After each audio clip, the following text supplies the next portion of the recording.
हाय, आज हम लोग डिस्कस करेंगे Bohr model of hydrogen atom. ठीक है, तो एटम का लेक्चर नंबर 3 है ये, तो हेडिंग दे दो lecture number 3 Bohr model of hydrogen atom. ठीक है, Rutherford assumed that the atom consisting of a central nucleus and revolving electron is stable much like sun-planet system which the model imitates. While the planetary system is held by gravitational force, the nucleus electron system being charged object interact by Coulomb's law of force. तो पिछले lecture में हमने क्या study किया था? अगर electron एक orbit पे बाउंड है, क्यों बाउंड है? क्योंकि उसके अंदर दो फोर्स काम कर रहा था, दो फोर्स का वैल्यू भी सेम था। एक फोर्स क्या था? इलेक्ट्रोस्टैटिक फोर्स, और दूसरा फोर्स था सेंट्रीपिटल फोर्स। दोनों फोर्स का वैल्यू सेम, तो इसलिए इलेक्ट्रॉन उस ऑर्बिट पे बाउंड है, ऑर्बिट से बाहर नहीं जा पा रहा था। ठीक है, so in case of planetary system is held by the gravitational force, a nucleus electron system being charged object interact by Coulomb's law of force. ठीक है, now object moves in a circle is being constantly accelerated. The acceleration being centripetal in nature. तो क्या था? दो force था, मैंने बोला था, एक होगा सेंट्रीपिटल फोर्स जो इनवर्ड रहेगा, और एक होगा कूलम्ब्स फोर्स और इलेक्ट्रोस्टैटिक फोर्स। ठीक है, so according to classical electromagnetic theory, the accelerating charged particles emit radiation in the form of electromagnetic waves. ये बहुत इंपॉर्टेंट पॉइंट्स है। Classical electromagnetic theory states the charged particle emits radiation in the form of electromagnetic wave. ठीक है, ये important एक point है। ठीक है, the electron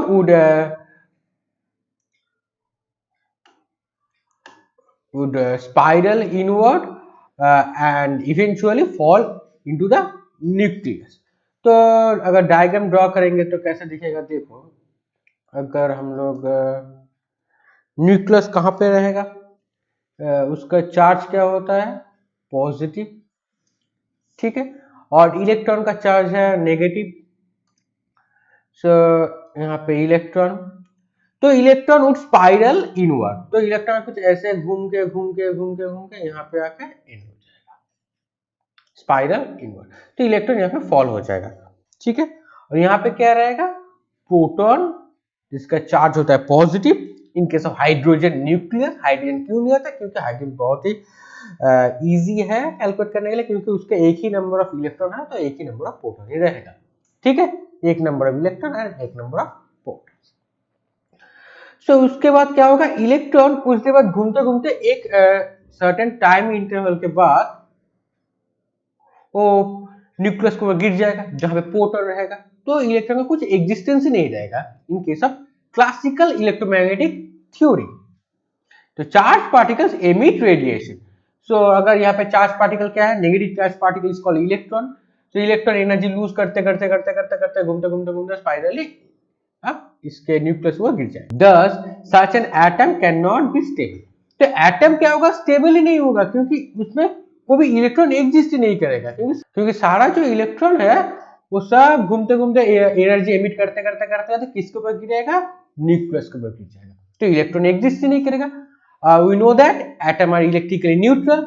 इलेक्ट्रॉन नहीं रहेगा तो प्रोटॉन भी नहीं रहेगा, क्योंकि दोनों का वैल्यू सेम होता है, so atom does not exist. But the electron would spiral inward and eventually fall into the nucleus. Thus, such an atom cannot be stable according to classical electromagnetic theory. ये बहुत ही important point है, इसको underline कर सकते हो। तो क्या होगा? Thus, atom cannot be stable, mark कर लो, according to classical electromagnetic theory. Okay, अब क्या होगा? देखो यहाँ पे, now the frequency of electromagnetic waves emit by revolving electron is equal to frequency of revolution. ठीक है, So the electron in spiral inward, their angular velocity and hence the frequencies would change continuously. अगर electron घूमते घूमते अगर वो proton के ऊपर गिरेगा तो उसका क्या फ्रीक्वेंसी भी चेंज होगा. And so will the frequency of the light is emitted. Randomly energy release हो जाएगा. That's the electron equal to h nu. हमने क्या पढ़ा था, अगर कुछ टाइम सर्टेन इंटरवल के बाद क्या होता है, एनर्जी रिलीज करेगा, एनर्जी वेव पैकेट. सो इलेक्ट्रॉन का क्या होगा, अगर वो घूमते घूमते मतलब रैंडमली अगर एनर्जी लॉस करते करते करते करते क्या होगा, एक टाइम पे एनर्जी वो कुछ नहीं रहेगा, वो उसके ऊपर पूरा लॉसेस ऑफ एनर्जी. ठीक है, सो ऐसा तो होता नहीं है. So so will the frequency of light emitted does the wood emit and continuous the spectrum, and contradiction to the line and spectrum actually observe clearly. The Rutherford model tells us the only part of the story, implying that the classical idea are not sufficient to explain the atomic structure. क्योंकि अगर classical idea लेके अगर मतलब atomic structure define करेंगे कैसे दिखेगा, that is impossible, क्योंकि atom का एग्जिस्टेंस ही नहीं रहेगा, क्योंकि इलेक्ट्रॉन जो है कंटिन्यूअसली चार्ज एमिट कर, कंटिन्यूअसली एनर्जी एमिट कर रहा है. अगर एनर्जी एमिट करते करते सर्टेन टाइम इंटरवल के बाद क्या होगा, जो इलेक्ट्रॉन है वो घूमते घूमते घूमते घूमते प्रोटॉन के ऊपर गिरेगा. तो finally know that electron number that is equal to proton number. Electron अगर नहीं रहेगा तो प्रोटॉन भी नहीं रहेगा. So classical idea that the electromagnetic waves, the charged particle emits the radiation in the form of electromagnetic waves, is not sufficient to define the atomic structure. Now अब आया Niels Bohr. तो Niels Bohr ने क्या बोला, उसका life span देख लो 1885 to 1962. The Niels Bohr studied the Rutherford laboratory for several months. In 1912 he was convinced about the validity of Rutherford nuclear model. तो Rutherford nuclear model का validity उन्होंने वो कन्विंस करने के लिए Bohr combine the classical and early quantum concept. तो classical theory that is not sufficient, तो उन्होंने क्या किया, क्लासिकल के साथ साथ क्वांटम कॉन्सेप्ट को भी उस पर ऐड कर दिया एटॉमिक स्ट्रक्चर को डिफाइन करने के लिए. ठीक है, and gave his theory in the form of 3 postulates. तो फर्स्ट पोस्टुलेट बहुत इंपॉर्टेंट है. बोर का फर्स्ट पोस्टुलेट क्या था, देखो यहाँ पे. The Bohr first postulate was the electron in an atom could revolve in a certain stable orbit. First postulate में क्या था,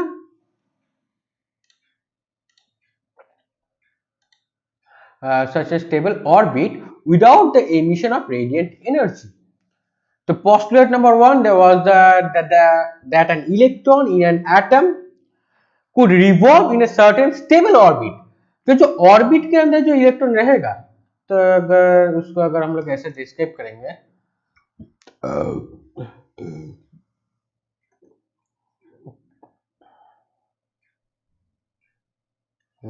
ऐसे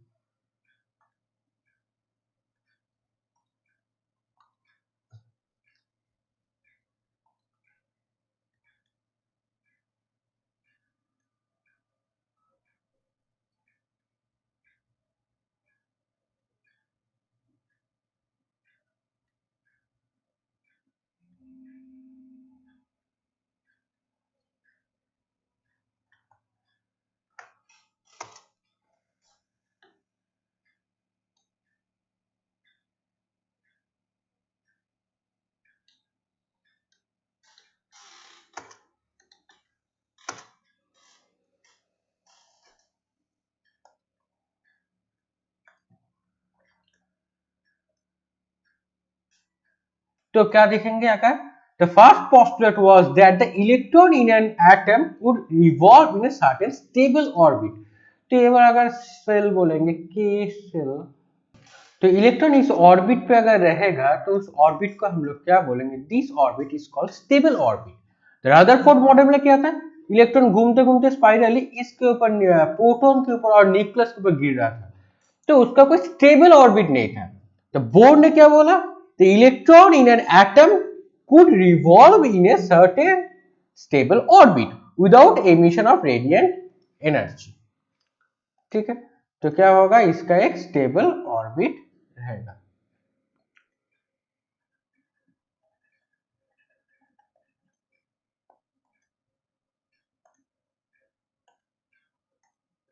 ठीक है। Now, each atom has a certain definite stable states in which it can exist, and each possible state has definite total energy. इसका भी क्या होगा, इलेक्ट्रॉन, इस इलेक्ट्रॉन का एक एनर्जी रहेगा और इस ऑर्बिट का भी एक एनर्जी है। दोनों एनर्जी का वैल्यू अगर सेम हुआ, उसकी वजह से इस इलेक्ट्रॉन इस ऑर्बिट पे है। अगर इसका इलेक्ट्रॉन का एनर्जी अगर इससे ज्यादा होता है तो यहाँ पे रहेगा, ठीक। और यहाँ पर भी रह सकता है, मतलब इसका एनर्जी जिस ऑर्बिट के साथ सेम होगा वो इलेक्ट्रॉन उस ऑर्बिट पे रहेगा। And these are the called stationary states of atom. तो एटम का यहाँ पे क्या मिला, एक स्टेशनरी स्टेट मिला। सेकेंड पोस्टुलेट क्या था? सो सेकेंड पोस्टुलेट बहुत इंपॉर्टेंट है। Second postulate define the stable orbit. Stable orbit कौन सा स्टेबल ऑर्बिट पे रहेगा? तो energy. These postulates state that the electron revolves around the nucleus only in those orbits for which the angular momentum is some integral multiple of h by 2 pi। ये कुछ नहीं, ये पाई है, ठीक है। These are the pi, right? 2 pi।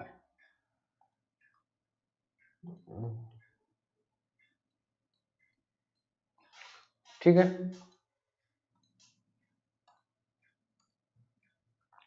where the h is Planck's constant, and Planck's constant का value क्या था? 6.6 into 10 to the power minus 34 joule second। and now the angular momentum L of the orbiting electron is quantized, that is the nh by 2 pi। तो क्या होगा ये, that is equal to nh by 2 pi। ठीक है। These postulates say the electron is revolving around the nucleus only those orbit for which the angular momentum is same integral multiple of the modified Planck's constant h by 2 pi, where h is Planck constant, thus the angular momentum L that is equal to nh by 2 pi। ठीक है। Third postulate क्या था, third वाला? So third postulates incorporated into the atomic theory the early quantum concept। तो bore ने क्या दिया था यहाँ पे, एक quantum concept plus classical concept. तो यहाँ पे अगर क्वांटम कॉन्सेप्ट अगर ऐड होगा तो क्या होगा, that had been developed by the Planck and Einstein. It state that an electron might take a transition from one of its specified non-radiating orbit, ठीक है, फॉर अनदर लोअर एनर्जी। तो electron क्या होगा, एक ऑर्बिट से दूसरे orbit तक जा सकता है in case of lower orbit. So when it does so, the photon is emitted having the energy equal to the energy of the difference between initial and final state। The frequency of the emitted photon when given by the h nu, not n, is a nu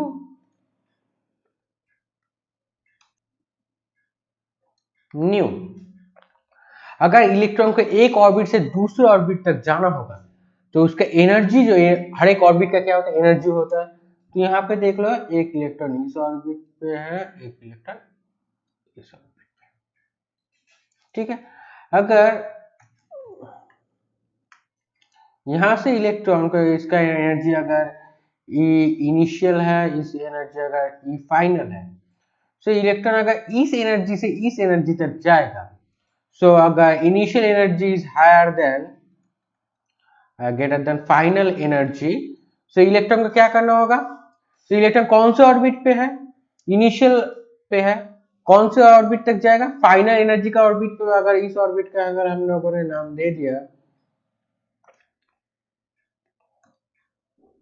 इस orbit को अगर नाम दे दिया orbit 1, ये दे दिया orbit 2, सो अगर orbit 1 से orbit 2 की तरफ जाएगा, सो एनर्जी का जो डिफरेंस आएगा, सो इनिशियल माइनस फाइनल, उस एनर्जी को इलेक्ट्रॉन को रिलीज करना पड़ेगा, छोड़ना पड़ेगा। और दैट्स द एनर्जी रिलीज क्या करेगा, the energy E that is equal to from Einstein equation E equal to h nu। ठीक है, so this is the photon emitted photon of this given by, तो इसको हम लोग क्या बोलेंगे, that the photon energy of photon, तो energy को रिलीज करना पड़ेगा। ठीक है, नाउ अब हम लोग क्या देखेंगे, तो बोर का जो 1 और 2 और 3 जो पोस्टुलेट थे, हम लोग का कॉन्सेप्ट क्लियर हो गया। ठीक है, फर्स्ट पोस्टुलेट क्या था, the first postulate states the electron are in stable orbit. Second postulate, define that stable orbit. Third postulate, electron एक एनर्जी ऑर्बिट से दूसरे ऑर्बिट तक जा सकता है, जाने के लिए क्या करना होगा, एनर्जी अगर रेडिएट करना होगा, कुछ एनर्जी को छोड़ना होगा, नहीं तो कुछ एनर्जी को एब्जॉर्ब करना होगा। ठीक है, नाउ यहां पे देखो तो क्या था, सेकेंड पोस्टुलेट क्या था, both second postulates about the angular momentum. Second postulate क्या था यहाँ पे बोर का,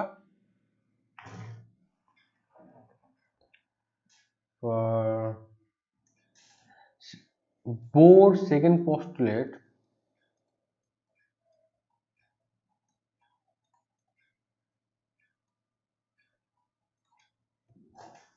postulates for angular momentum of the electron,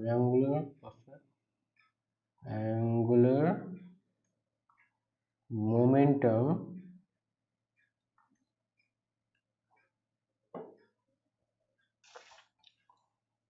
of electron and quantization condition।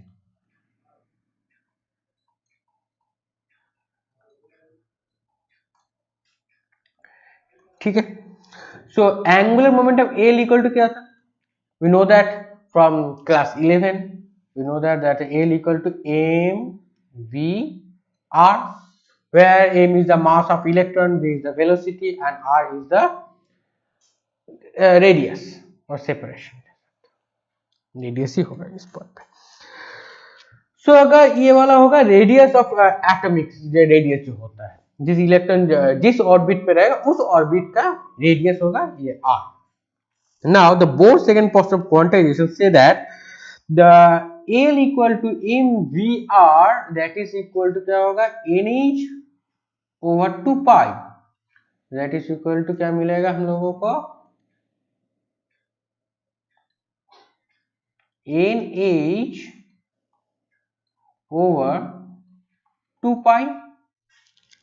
ठीक है, तो अगर यहाँ पे हम लोग अगर ऑर्बिट का रेडियस कैलकुलेट करेंगे, ऑर्बिटल रेडियस, तो क्या मिलेगा देखो, सो अगर r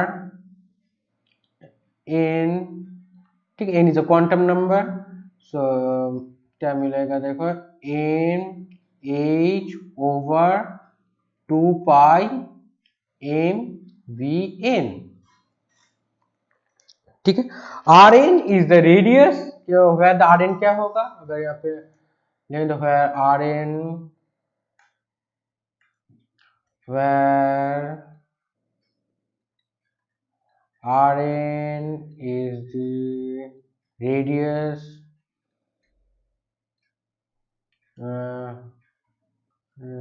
of the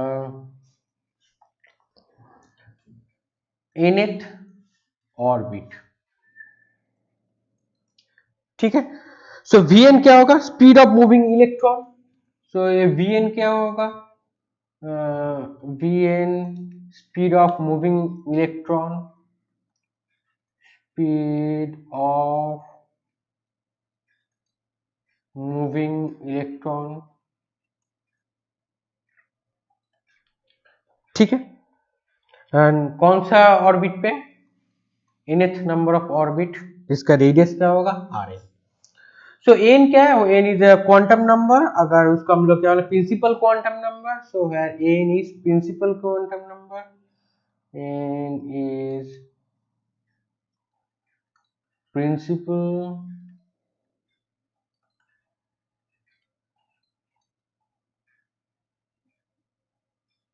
quantum number, उसका वैल्यू क्या आएगा 1 2 3 डॉट डॉट डॉट ऐसे चलता जाएगा।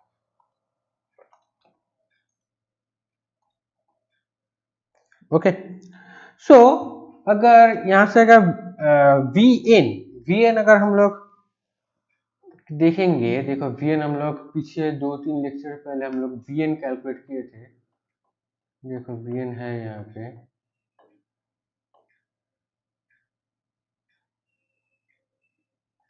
इस इक्वेशन से, इस इक्वेशन से अगर वी एन चेक करेंगे तो हम क्या मिलेगा, देखो M V square equal to, इसको कॉपी कर लेते हैं यहाँ से,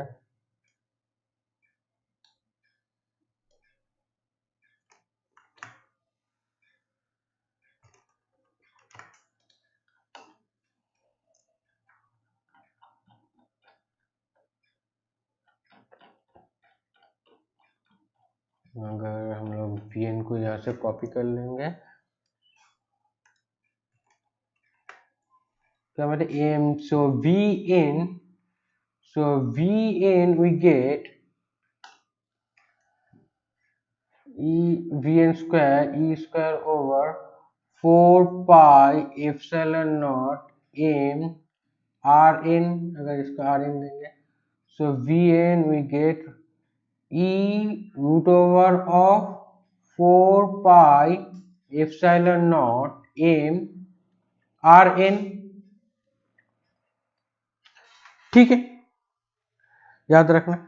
सो अगर हम लोग यहाँ से अगर आर एन का जो वैल्यू आएगा वो अगर यहाँ पे पुट कर देंगे, आर एन का जो वैल्यू है वो अगर लोग इस इक्वेशन में पुट कर देंगे, कहाँ पे, यहाँ पे, तो देखेंगे क्या आएगा। So E root over of 4 pi epsilon not M N H over 2 pi M B N.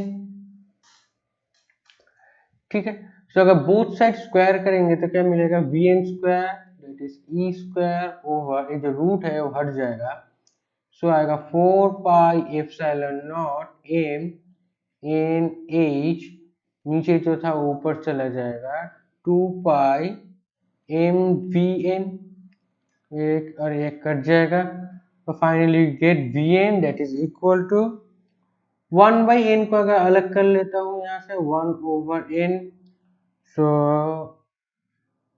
m और m को काट देता हूँ, so E square small square charge over 4 pi epsilon nought, इसको भी अलग कर लेते हैं, ये वाले और इस वाले को भी अलग कर लिया। नेक्स्ट हम लोग क्या करेंगे, सो अगर एक n है उसको भी, इस n को यहाँ पे ले लिया, इस वाले n को यहाँ पे ले लिया, अब बचेगा 1/h/2 pi, 2 pi, that's the V N का एक नया एक्सप्रेशन। अब वी एन का तो एक्सप्रेशन निकल गया, अब चाहिए हमको आर एन का एक्सप्रेशन। सो आर एन क्या आएगा, सो ये जो वी एन का जो एक्सप्रेशन निकला है वो अगर यहाँ पे पुट कर देंगे, यहाँ पे, तब आर एन का क्या आएगा, N H by 2 pi M N H by 2 pi M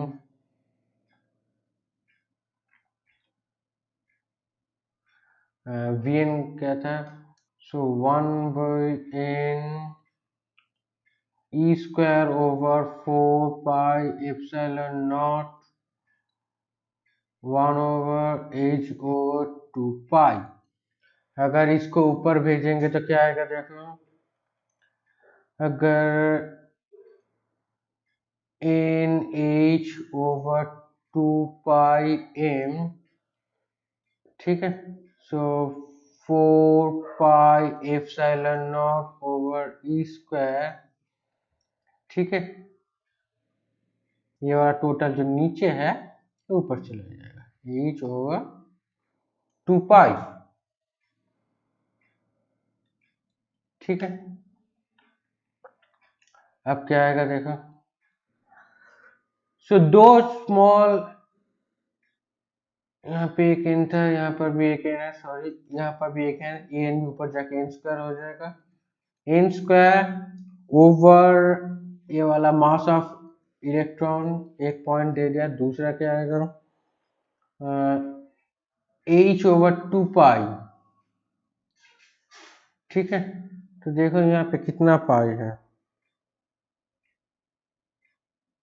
यहाँ पर भी एक एच है, यहाँ पर भी एक एच है, तो एच स्क्वायर 2 टू द 4 पाई, तो मतलब अगर 2 पाई का होल स्क्वायर बना देते हैं यहाँ पे, और बचेगा क्या, 4 पाई एप्सिलॉन नॉट, ये वाला 4 pi epsilon not over E square, that is R N, ये टर्म भी निकल गया, that's the orbital speed of nth orbit falls by the factor of n, for factor of n, and the size of innermost orbit, so innermost orbit का size क्या होगा, so size of innermost orbit, it is n equal to 1, so अगर n equal to 1 आ जाएगा तो हम लोग क्या देखेंगे, देखो, so innermost n equal to 1, so r1 that is equal to n का वैल्यू 1 आ जाएगा, so 1 over m h square over h to the power 4, sorry h square, sorry ये वाला h तो 2h आ गया, सो ये h बाहर आके h स्क्वायर हो जाएगा, तो h स्क्वायर ठीक कर दो, square over 4 pi over A square, so 1 pi 4 चला जाएगा, 1 h square epsilon not over m pi e square, that's the innermost orbit का size, radius, so is called Bohr radius, इसको हम लोग क्या बोलेंगे, बो रेडियस, बहुत ही इंपॉर्टेंट है, क्या मिला हम लोगों को, बो रेडियस मिल गया, तो इसका सिंबल हम लोगों ने दे दिया A0 इज अ बो रेडियस। सो अगर हम लोगों का सिचुएशन में तरफ से देखो तो क्या मिलेगा, H कांस्टेंट है, M मास ऑफ इलेक्ट्रॉन वो भी कांस्टेंट है, epsilon not that the permittivity और वो भी एक कांस्टेंट है, बो रेडियस का तो वैल्यू क्या आएगा, अगर सब वैल्यू का पुट कर देंगे, H प्लैंक्स कांस्टेंट है, ठीक है, सारे वैल्यू अगर हम लोग यहाँ पे पुट कर देंगे तो बो रेडियस का वैल्यू क्या आएगा, देखो 5.29 into 10 to the power 5.29 10 to the power -11 metre, ठीक है। H Planck's constant, epsilon not permittivity of free space, M mass of electron वो भी कांस्टेंट, पाई फिक्स्ड वैल्यू 3.14 और 22/7, और E charge of electron we know that is 1.6 into 10 to the power -19 coulombs, तो सारे value put करके वाला answer check करना कितना आया, ठीक है। सो यहाँ पे अगर बोर और रेडियस और बोर ऑर्बिट पे एनर्जी का वैल्यू क्या आएगा, सो द एनर्जी En, अगर एनर्जी का वैल्यू क्या आएगा देखो यहाँ पे, so we get the energy En that is equal to minus, तो टोटल एनर्जी क्या था देखो, पे टोटल एनर्जी क्या था, E square minus 8 pi epsilon nought R, ये वाला E square over 8 pi epsilon nought R, याद रखना,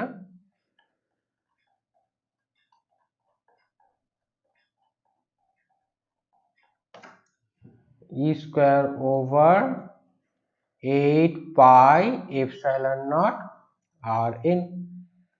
सो ई स्क्वायर तो निकल गया बाहर, 8 पाई एप्सिलॉन नॉट। अब आर एन क्या होगा, आर एन यहां से पुट करते सब रेसिप्रोकल आ जाए, क्या आएगा, वैल्यू पुट करते ये वाला वैल्यू आर एन का, ये जो वैल्यू है, ठीक है। से पुट करेंगे तो क्या आएगा, देखो M square over, sorry, M over N square 2 pi over H का whole square E square over 4 pi epsilon nought का nought, that is the energy E N. अगर इसको देखेंगे तो, अगर इसको इधर उधर से काट देंगे तो रिजल्ट आएगा minus E to the power 4 to 8 pi epsilon not M over N square 4 pi square over square E square over 4 pi epsilon nought. So अगर एक पाई एक चला गया, यहाँ पे 4 चला गया, फिर से पाई भी चला गया। सो फाइनली क्या रहेगा, देखो e to the power minus E to the power 4 M, नीचे क्या रहेगा 8 N square H square epsilon naught square, ठीक है। So finally we get energy का, ठीक है। सो अगर यहाँ पे सारे कांस्टेंट का वैल्यू अगर हम लोग पुट कर देंगे, सो क्या आएगा, देखो a mass of electron charge e 1.6 into 10 to the minus 19 coulomb, n orbit का number, quantum number, h Planck's constant, epsilon naught is the permittivity of free space। तो सारे अगर पुट कर देंगे तो क्या आएगा 2.18 into 10 to the power minus 18 over n square joules। अगर जूल से हम लोग इलेक्ट्रॉन वोल्ट में कन्वर्ट करेंगे तो कैसे करेंगे, that is minus 2.18 into 10 to the power minus 18 over 1.6 into 10 to the power minus 19 n square, that is ev electron volt। so result क्या आएगा minus 13.6 over n square electron volt। Okay तो E N का एक simple version वाला equation निकल गया, जो याद रखना बहुत इजी है। Okay so negative science, the total energy of an electron moving in an orbit means the electron is bound with the nucleus. तो नेगेटिव साइन क्या इंडिकेट करेगा, पिछले लेक्चर में हम लोगों ने डिस्कस किया था, यहाँ पर भी फिर से लिख लेते हैं। सो सिग्निफिकेंस ऑफ नेगेटिव साइन क्या इंडिकेट करेगा, the total energy of electron, the total energy of electron moving in an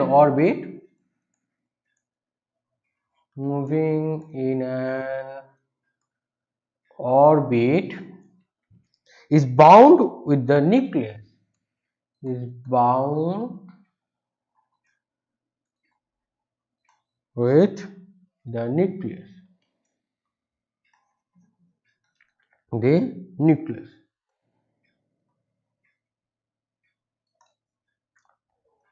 ठीक है। नेगेटिव साइड का साइन का सिग्निफिकेंस पता चल, energy will thus the required to remove the electron. तो energy क्या होगा, what is the energy, energy will thus the required to remove the electron from the hydrogen atom at a distance infinitely far away from the nucleus for proton in the hydrogen atom. अगर nucleus में क्या रहेगा, proton रहेगा, उसको अगर बहुत दूर लेके जाने की कोशिश करेंगे तो इसके लिए तो इक्वेशन जरूरत पड़ ही जाएगा, हम लोग को पता चला तो कितने एनर्जी लगेगा। This involve the assumption the electron orbits are circular. So ये वाला इक्वेशन